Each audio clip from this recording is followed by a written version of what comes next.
Welcome, everyone. Welcome to the 2022 New Jersey International Film Festival Q&A session. Today we have a wonderful director and a wonderful lead actor on hand for the film The Mental State, which will be screening on Friday, June 10th, virtually as well as in person. And I'll give you more information about that in a second.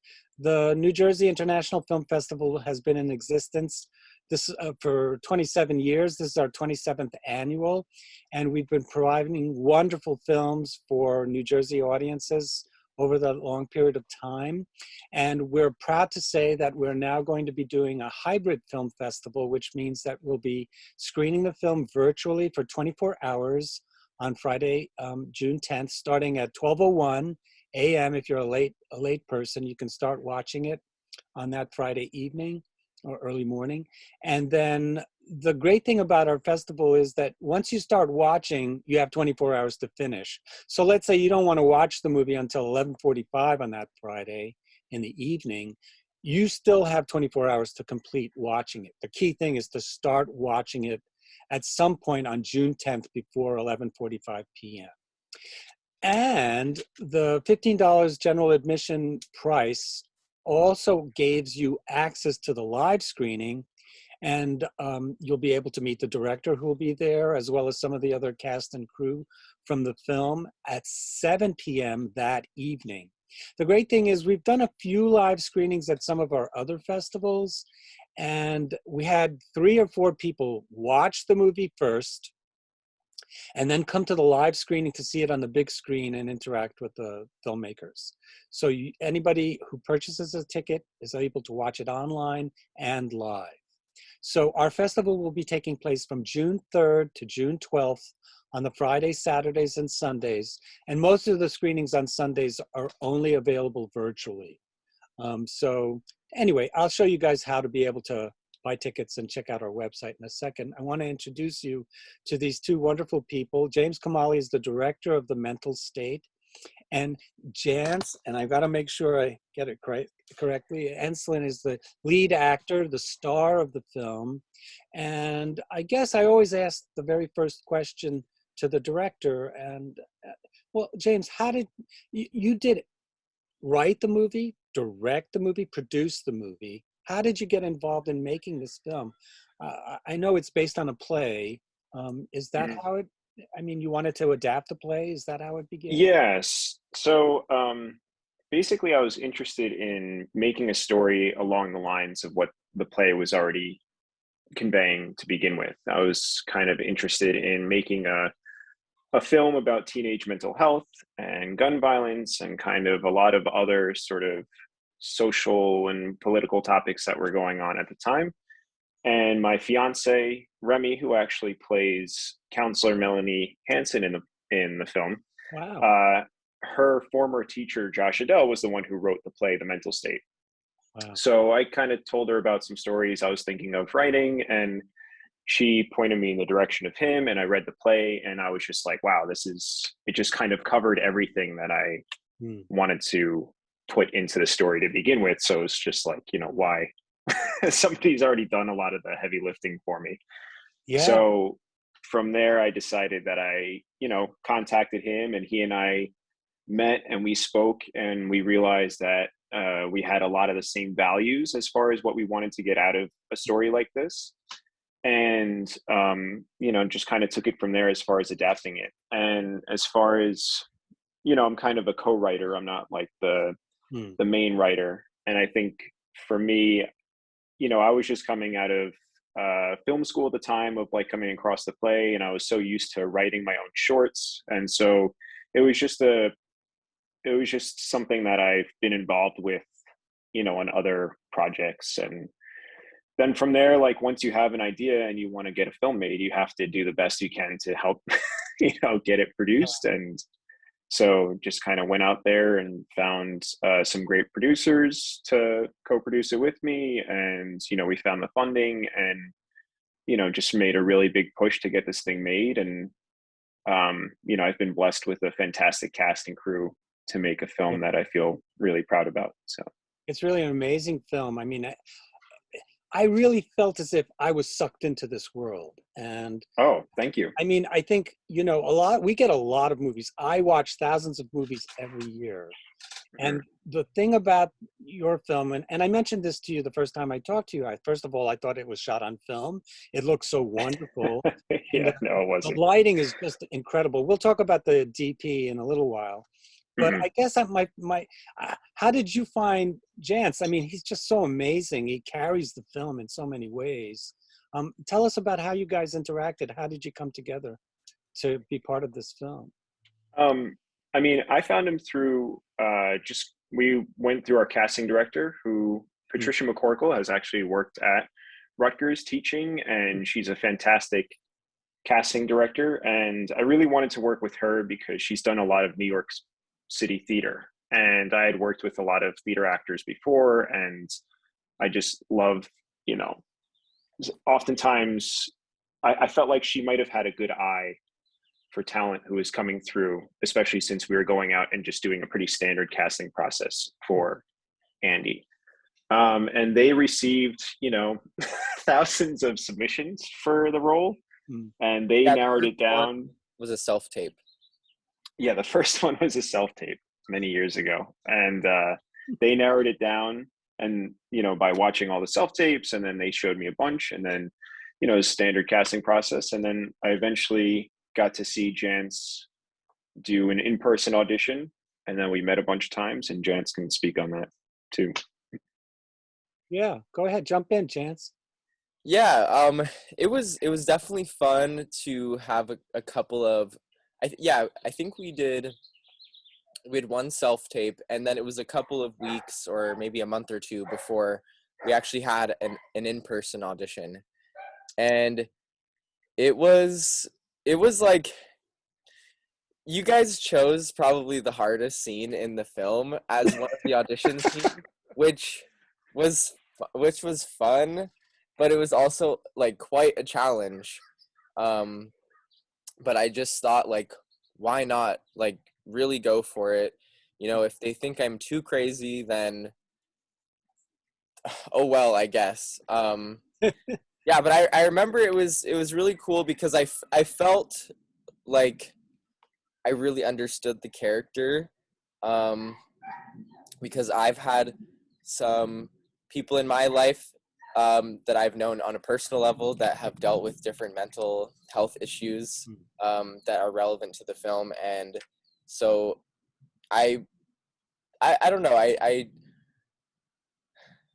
I think that as a person I'm pretty level-headed, but I've definitely met people and like been close with people who have had like intense mental health problems. And so I think that that helped me kind of have like a deep level of empathy Mm. for someone going through that type of thing. And um yeah, I mean, it was also fun, like, when we after my agent and manager called me and told me that the director really liked my work and stuff. They said that he wanted to meet in person, just one-on-one, not in an audition setting, Mm. just to get to know me. And I remember one of the first things that James said when we were at a diner Mm. was like, he was like, yeah, I just kind of wanted to do this to make sure that you weren't actually like insane. No, it wasn't. It wasn't like that. It was just like I just wanted to meet you and get to know you more in person and get a good understanding for who you were and Yeah. know that No, yeah, it was just like the scenes were so intense that we did in the yeah, audition that it was hard to kind of get like a casual uh conversation of each or other. yeah. Well, Yeah.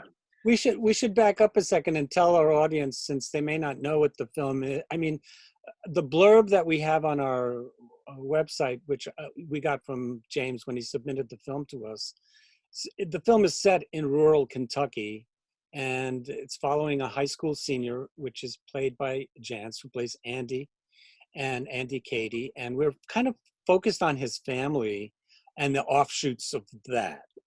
But is the film really set in Kentucky? Is that where you guys Yeah. shot it? And is that Well, where Jance is right now? I mean, is he based there? No. So the story is based in Kentucky. We actually shot in upstate New York near Syracuse. We had planned to shoot in Kentucky for a long time. But then once we got to actually producing, it was hard to find producers and the resources that we actually needed for this there that we felt comfortable moving forward with. And we came across a producer, Glenn Trotner, who was he was an AD in the industry for a very long time and now is helping produce indie films.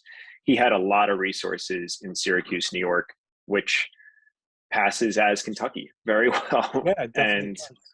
yeah, so we shot up there, and Jance is on the West Coast here. He's not in.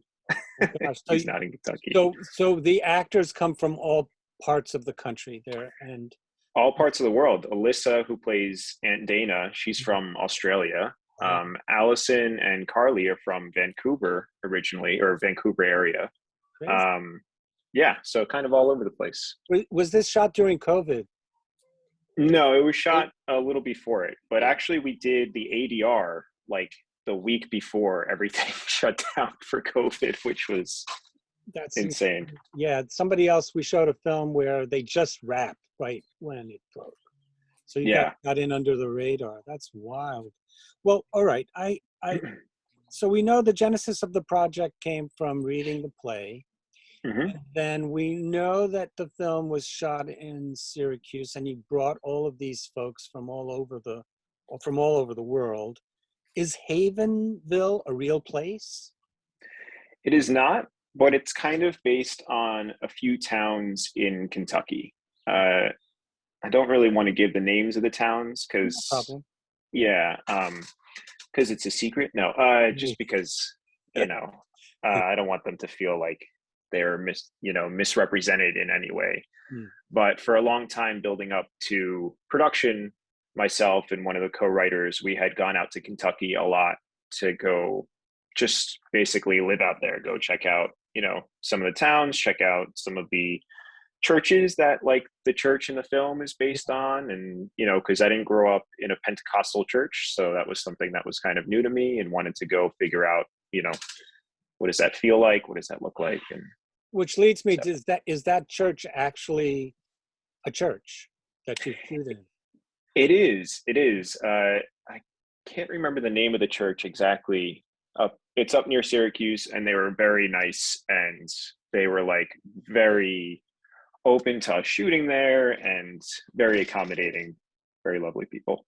That's very cool. Yeah, because I thought, the detail work in the film also from the sheriff's outfits and the church itself, you couldn't tell if it was a set or if it was a real place. It looked like a real church. So, I mean, you answered that question, but I think the whole world that you created is so believable.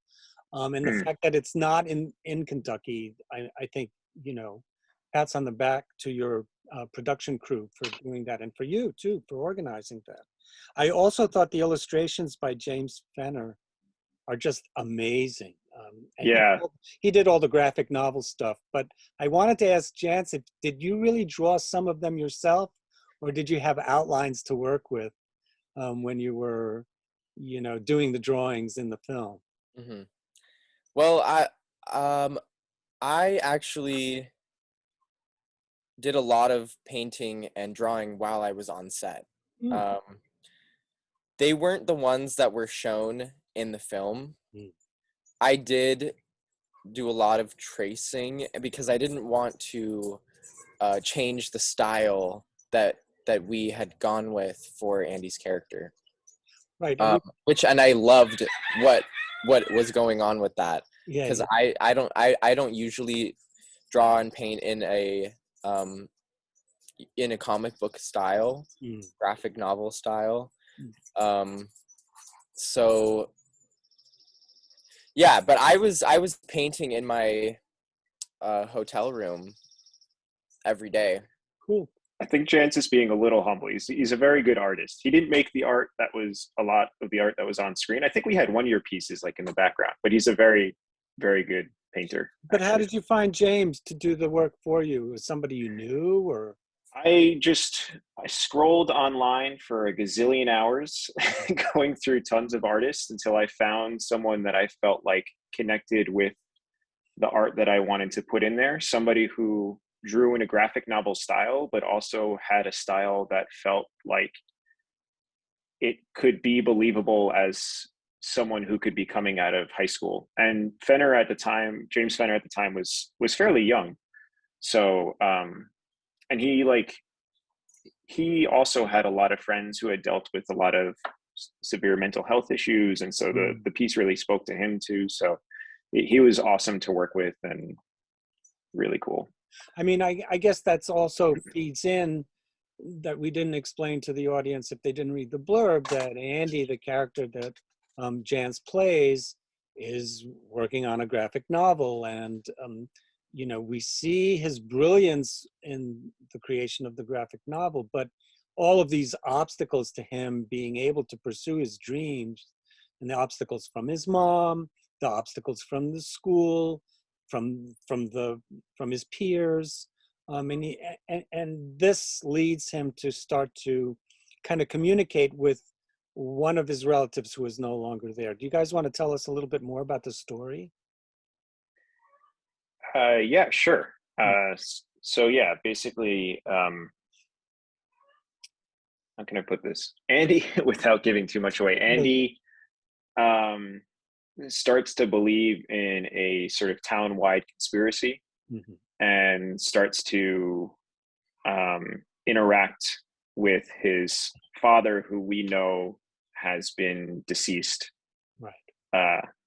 That we understand that. And so as the story develops, you get the sense that there's something off about his relationship with his father, and the rest of the family trying to figure out how to cope with Andy's recent interactions with him and, you know, behavior.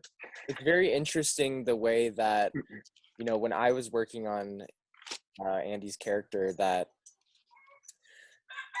the people in his life would become characters in his graphic novel that he's writing and drawing.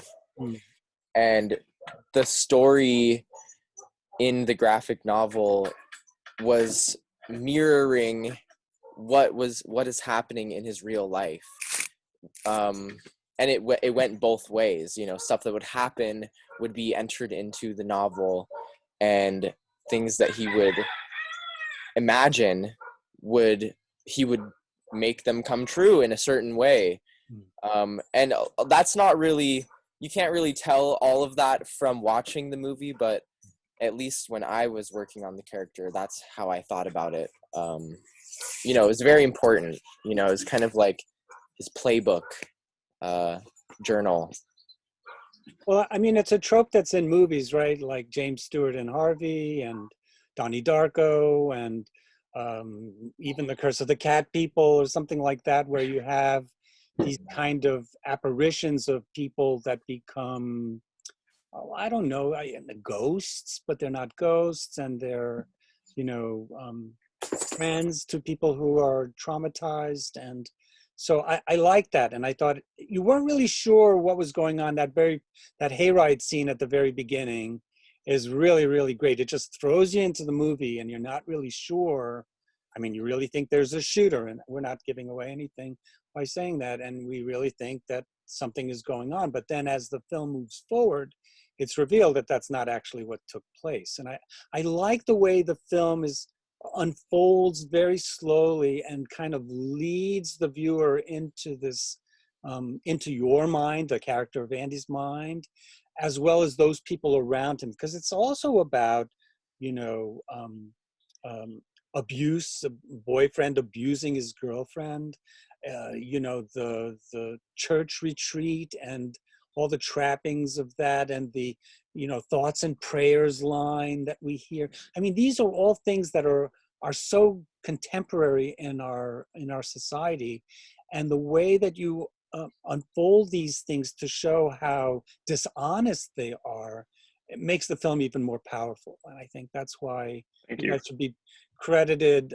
for, you know, telling the story in a really interesting way, and also kind of commenting on the state of society today, which I think is really, you know, what movies should do. They shouldn't just be about entertainment. They should also provide you with, you know, some points of view in the world. So I think Mazel Tov to both of you for making that happen.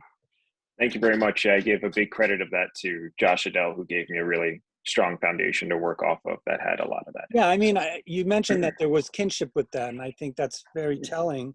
I also wanted to praise, I wrote down the DP's name, and of course I can't find it. But Ronnie Swenton. Ronnie Swenton, right. He did a masterful job. Can you tell us a little bit about how you ended up working with him too?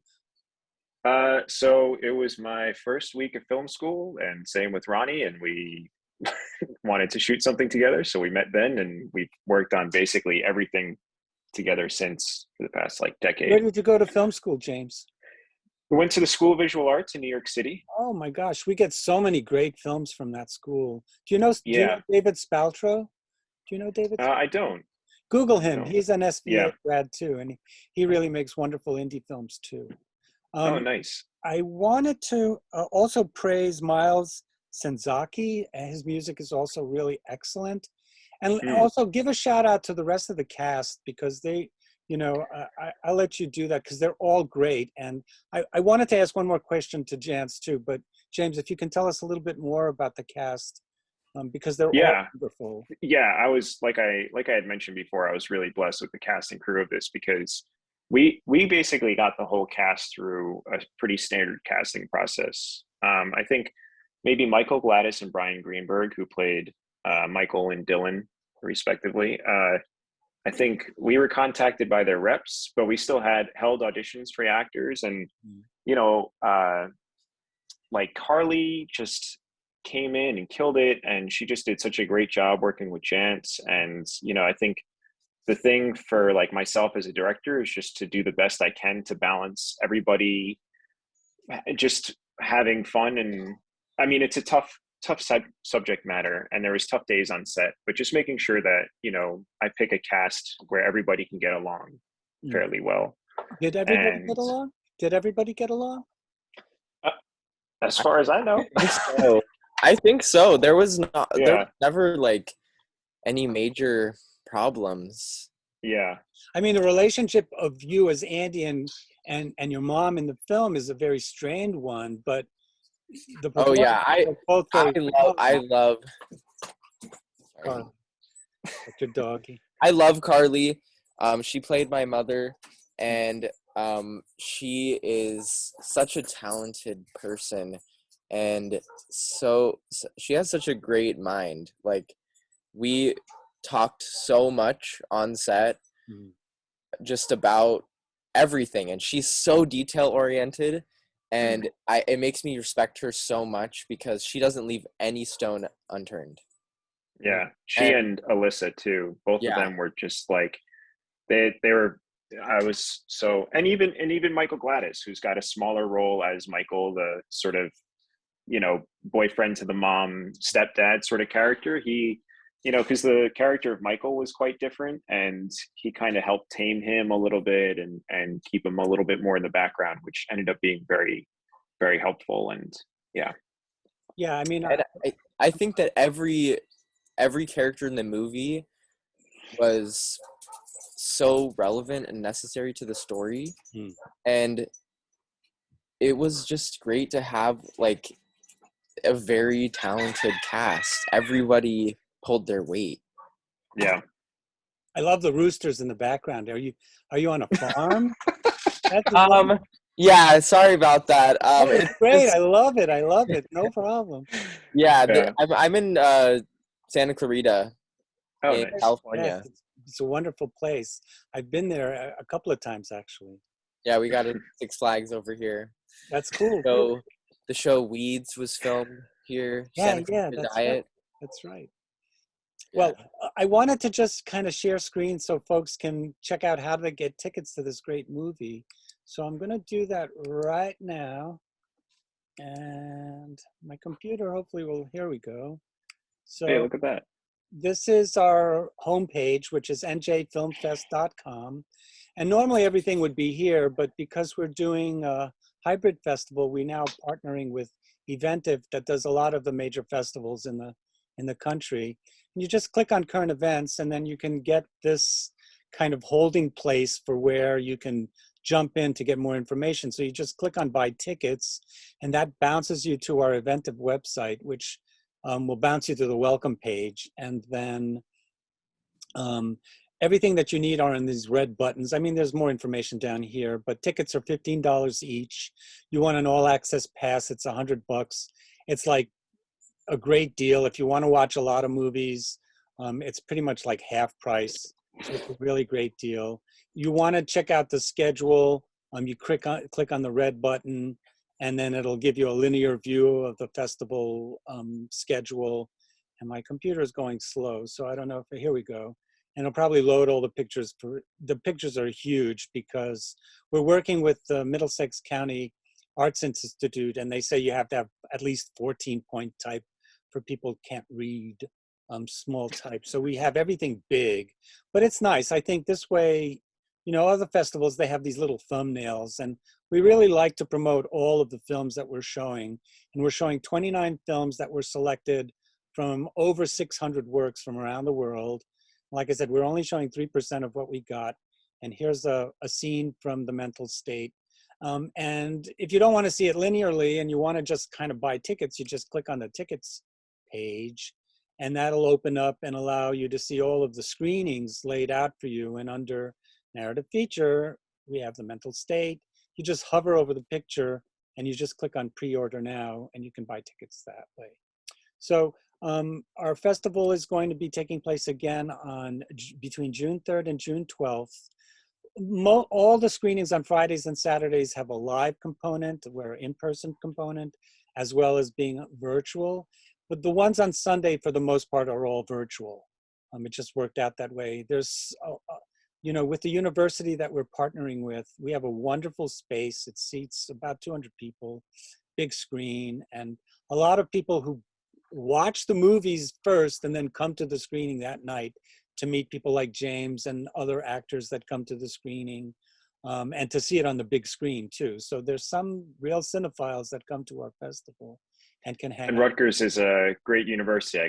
I'm Jersey born and raised. I got a lot of friends who went there. So Yeah, it's an Rutgers awesome has been space. really wonderful to us, and I've been there doing festivals for 40 years, and it's a labor of love to try to bring indie films and great films to the attention of our suburban community. I mean, we're caught between Philadelphia and New York, so you usually would go to one of those places to see great art pictures or indie films, but now, sadly, theaters are not what they used to be, and now the film festivals are kind of taking up the slack to make sure that there's a voice for these really important films.